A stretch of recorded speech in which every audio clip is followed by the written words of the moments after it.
Hi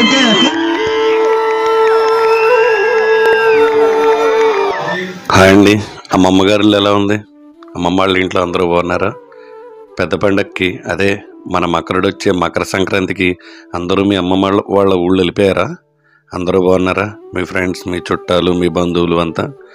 Bhogi మంటలు ఎలా జరిగినాయి? సంక్రాంతికి పిండి వంటలు ఏంటి? గట్టిగా తినేసారా? కోడి పందాలు చూసారా లేదా? జర్నీ అంతా మంచిగా సాగిందా?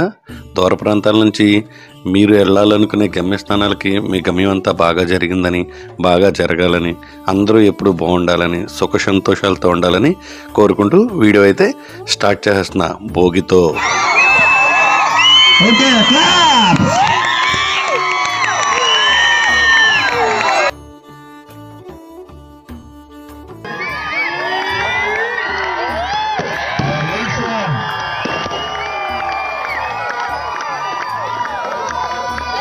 భోగితో మొదలయ్యే ఈ సంక్రాంతి మన తెలుగు లోగిళ్లలో కొత్త వెలుగులను తీసుకొస్తుంది. రైతులందరికీ చేతిలో కొద్ది గొప్ప డబ్బులు రావడం, అందరూ కూడా ఈ భోగి మంటని, ఈ సంక్రాంతిని వారి సొంతంగా ఓన్ చేసేసుకోవడం, రాష్ట్రాల నుంచి కాకుండా విదేశాల నుంచి కూడా ఈ సంక్రాంతి పండుగను చూడటానికి గోదావరి జిల్లాలో వస్తూ ఉంటారంటే పెద్ద ఆశ్చర్యపోవాల్సిన విషయం లేదు. కోడి పందాలు, పిండి వంటలు, భోగి మంటలు, గుర్రపు పందాలు, ఎడ్ల పందాలు, ప్రభలు. ఈ సంవత్సరం కొత్తగా అయితే మేము కోనసీమలో జరిగిన ప్రభల తీర్థానికి వెళ్ళాం. అది నిజంగా చూడడానికైతే 2 కళ్ళు సరిపోవంటే నమ్మండి. దక్షిణాయనం నుంచి మకరుడు ఉత్తరాయణంలోకి వచ్చే సమయాన్ని మకర సంక్రాంతిగా భావించి ఒక్కొక్క రాష్ట్రంలో దీన్ని ఒక్కోలా పిలుస్తూ ఉంటారు. అలాగే చిన్న రిక్వెస్ట్ ఏంటంటే, మన ఛానల్లో మొదటిసారి ఈ వీడియో చూస్తున్న ప్రతి ఒక్కరు కూడా ఛానల్ని అయితే సబ్స్క్రైబ్ చేసుకోండి అబ్బా. ఇంతకాలం మన ఛానల్కి సపోర్ట్ ఇస్తున్న ప్రతి ఒక్కరికి మెనీ థ్యాంక్స్. అలాగే ఈ సంక్రాంతికి వచ్చే వీడియోస్ అంటే ఈ సంక్రాంతి హడావుడిలో మీ ఇళ్లల్లో ఎలా హడావుడైతే ఉందో నాకు కూడా ఎంతో కొంత ఉంటుంది కదండి. కొంచెం ఇన్ టైంలో వీడియోస్ అయితే పెట్టడం అవ్వలేదు, కొంచెం లేట్గా అయితే వీడియోస్ పెడుతున్నాను. జస్ట్ కొంచెం అర్థం చేసుకోండి. వీడియోస్ అయితే కనుక కంటిన్యూగా వచ్చేస్తాయి. ఈ సంక్రాంతిలో మీరు సిటీల్లో కంటే పల్లెటూళ్ళలో చాలా అందంగా ఉంటుంది. ఎందుకంటే ఇక్కడ తిరిగే జంగాలలు, హరిదాసులు, తోలుబొమ్మలాటలు, శక్తి వేషాలు, అలాగే రకరకాల వేషధారణలు వేసుకుని తిరిగే పకీర్లు, గంగిరెట్లు, ఇలా చెప్పుకుంటూ పోతే పల్లెటూళ్ళన్నీ సంక్రాంతి శోభతో నిండిపోయి ఉంటాయి. అలాగే హరిదాసు ప్రతిరోజు ఇంటి ముందుకు వచ్చి, ఇంతకుముందు నడిచి వచ్చే హరిదాసులు ఇప్పుడు బళ్ళు, ఆటోలు కూడా వేసుకొస్తున్నారు. ఆ అప్డేట్ని కూడా మనం చాలా పల్లెటూళ్ళలో చూడొచ్చు. చివరికి మా పల్లెటూరులో కూడా సంక్రాంతి విషయానికి వచ్చేటప్పటికి మొదటి రోజైన భోగి రోజున భోగి మంటలు వేసుకుని సంక్రాంతి మొదలవుతుంది.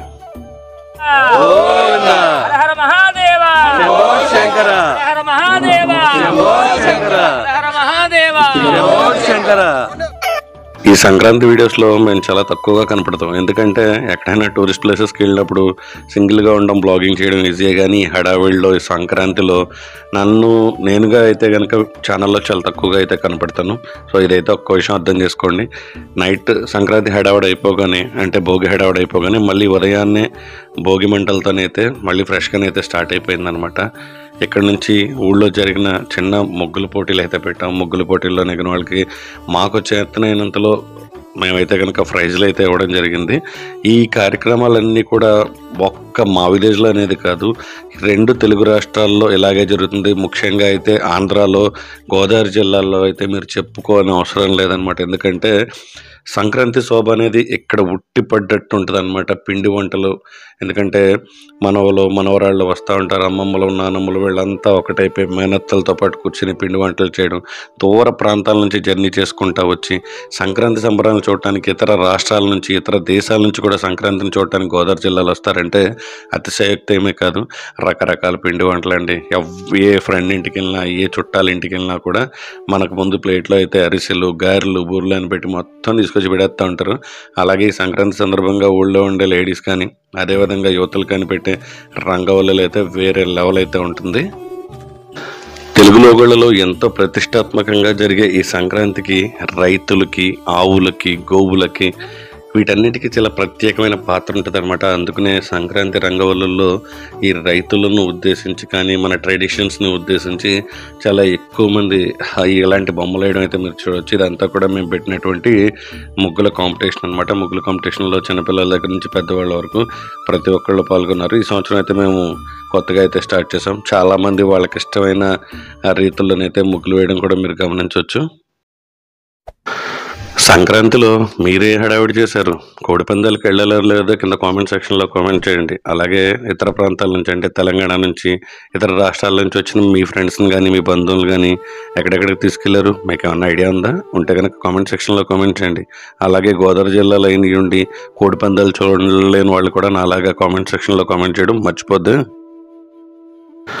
ఈ సంవత్సరం అయితే కనుక మన ఛానల్లో ఈ సంక్రాంతికి నేను కొన్ని కొత్త వీడియోస్ అయితే చూపించబోతున్నాను. కోనసీమ అంటే ఉభయ తెలుగు రాష్ట్రాల్లో కోనసీమ అనగానే గుర్తుకొచ్చేది రావులపాలెం, అమలాపురం ఈ ఏరియానే. రావులపాలెంకి ఒక 30 కిలోమీటర్స్ దూరంలో ఉండే జగ్గన్న తోట అనే ఏరియాలో జరిగే ప్రబల తీర్థం గురించి అయితే కనుక ఈ సంవత్సరం మన ఛానల్లో వచ్చే వీడియో అయితే కనుక చాలా కొత్తగా ఉంటుంది. అసలు ఆ వీడియోస్ తీయడం కోసం మేము ఎంత కష్టపడ్డాం అనేది ఆ వీడియోస్ చూసిన తర్వాత మీకు అర్థమవుతుంది. ఈ జగ్గన్న తోట ప్రబల తీర్థానికి 17వ దశాబ్దం నుంచి ఉన్న గొప్ప చరిత్ర అయితే ఉంది. అవన్నీ కూడా నేను మన ఛానల్లో వచ్చే నెక్స్ట్ వీడియోనే చూపిస్తాను అనమాట. ఆ ప్రబల తీర్థం, ఆ పొలాల గుంట, గట్టుల నుంచి, కాలువల నుంచి ఇవన్నీ దాటుకుంటూ దగ్గర 300 నుంచి 500 కేజీల వెయిట్ ఉండేటటువంటి ప్రభల్ని వాళ్ళంతా తీసుకొస్తూ ఉంటే నిజంగా అది మానవాతీత శక్తి ఏదో వచ్చి వాళ్ళతో నడిపిస్తుంది అనేలా ఉంటుందన్నమాట. ఆ వీడియోస్ మనం చూస్తూ ఉంటే అంత గొప్పగా అయితే వచ్చినాయి. చాలామంది దగ్గరకు ఒక 50 to 60 మెంబర్స్ బ్లాగర్స్ అయితే కూడా రావడం జరిగింది. చాలామంది వీక్లీ మ్యాగజైన్స్ వాళ్ళు అయితే వచ్చారు. చాలా అద్భుతంగా ఉంది. అలాగే జేడి లక్ష్మీనారాయణ గారు ఆ కార్యక్రమానికి వచ్చారు. క్రౌడ్ అయితే 2 to 3 lakhs మెంబర్స్ క్రౌడ్ అయితే ఉంటారు. అసలు సంక్రాంతి రోజున సంక్రాంతి జరుపుకోకుండా ఈ ప్రబల తీర్థం చూడటానికి ఎంత దూరం జనం ఎందుకు వస్తున్నారని చెప్పి ఫస్ట్ ఏదో వెర్రిగా అనుకున్నాను నేను. కానీ అది చూసిన తర్వాత నా ఒపీనియన్ అయితే ఖచ్చితంగా నేను మార్చుకున్నాను. అంత గొప్పగా ఉంది, 2 కళ్ళు సరిపోవు అనమాట. మన ఛానల్లో నెక్స్ట్ రాబోయేటటువంటి ఈ ప్రబల తీర్థం గురించి ఉండే వీడియోస్ అయితే ఎవ్వరూ మిస్ అయ్యొద్దు. అలాగే మీ సపోర్ట్ ఎప్పుడు కూడా నాకు మన ఛానల్కి ఉంటుందని అయితే నేను కోరుకుంటున్నాను. మీరు ఇచ్చే ప్రతి లైక్, ప్రతి కామెంట్ నేను మరిన్ని మంచి వీడియోస్ చేయడానికి నాకు ఎంతో హెల్ప్ అవుతుంది. వీడియో కనుక నచ్చి ఉంటే కనుక ఖచ్చితంగా లైక్ అయితే చేయండి. ఇంకా మన ఛానల్ని సబ్స్క్రైబ్ చేసుకున్న వారు ఛానల్ని సబ్స్క్రైబ్ చేసుకోండి. ప్రక్కన ఉన్నటువంటి బెల్ ఐకాన్ని ఆల్లో పెట్టుకోండి. సంక్రాంతికి దూర ప్రాంతాల నుంచి మీరు ఎంజాయ్ చేయడానికి వచ్చిన వాళ్ళు అందరూ బాగా ఎంజాయ్ చేయాలని, మీ ప్రయాణాలు ఎప్పుడు మంచిగా జరగాలని, మీరు రాకపోకలందు ఆ దేవుడు ఎప్పుడు కూడా మీతో పాటే ఉండాలని, మీరు మళ్ళీ మీ గమ్యస్థానాలకి ప్రశాంతంగా చేరుకోవాలని, ఎవరు వాళ్ళ దైనందిన జీవితంలో మళ్ళీ చేరుకోవాలని, మళ్ళీ వచ్చే సంక్రాంతికి కలుసుకుందాం. మీరు మళ్ళీ మీ అమ్మమ్మ గారు ఊరు రావడానికి చాలా పండుగలు ఉంటాయి. ఎన్ని పండుగలు ఉన్నా సంక్రాంతే కదా. మరొకసారి అందరికీ సంక్రాంతి శుభాకాంక్షలు. జై జవాన్, జై కిసాన్, జై హింద్.